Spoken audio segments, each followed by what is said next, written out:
Iran news. Iranians begin days of funerals for President Raisi and dozens slain in chopper crash.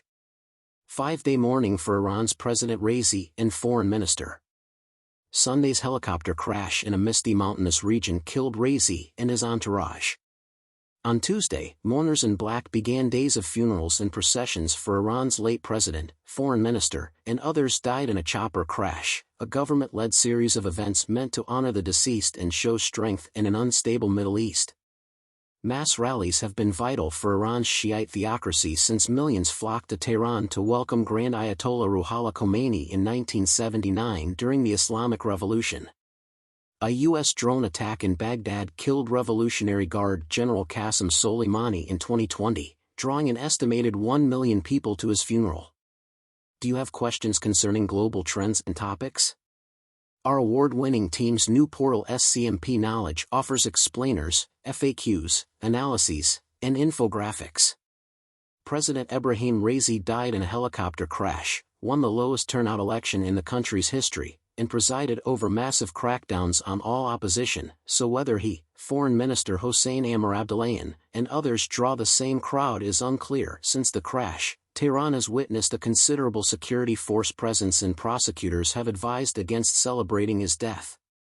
Raisi, 63, was considered a possibility for Iran's 85-year-old supreme leader, Ayatollah Ali Khamenei. His death casts doubt on that choice, especially as there is no heir-apparent cleric for the president before June 28 elections. According to Middle East Institute Iran analyst Alex Vatenka, Raisi's death consolidates the Islamist regime. There will be no power vacuum in Tehran, but post-Khamenei Iran seems less predictable than a few days ago.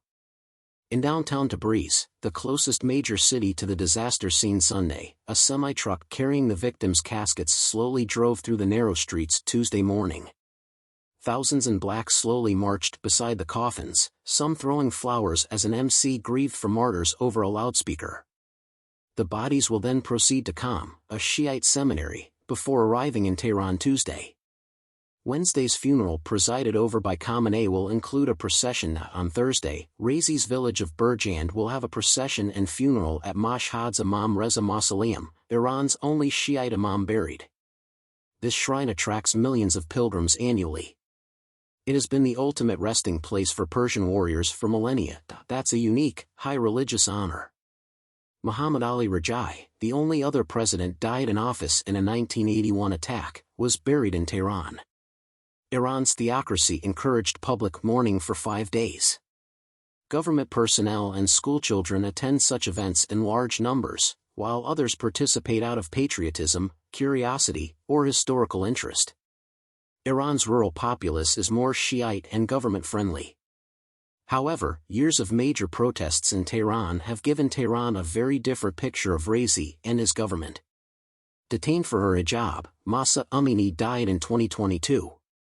After the protests, a months-long security operation killed over 500 and arrested over 22,000. A UN panel judged Iran guilty of physical assault that killed Amini in March. Full screen button.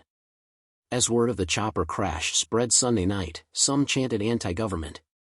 Some regions of the capital may have seen fireworks on Sunday, which also commemorated Imam Reza. Critiques and dark jokes about the incident proliferated online. According to ISNA, Iran's top prosecutor has ordered charges against individuals posting fake content, lies and insults against Raisi and other crash victims. Raisi and the late Tabriz Friday leader Muhammad Ali al-Hesham were members of Iran's new Assembly of Experts, which began its first session Tuesday. Flowers sat in the 88-member panel's chairs to choose the country's next leader.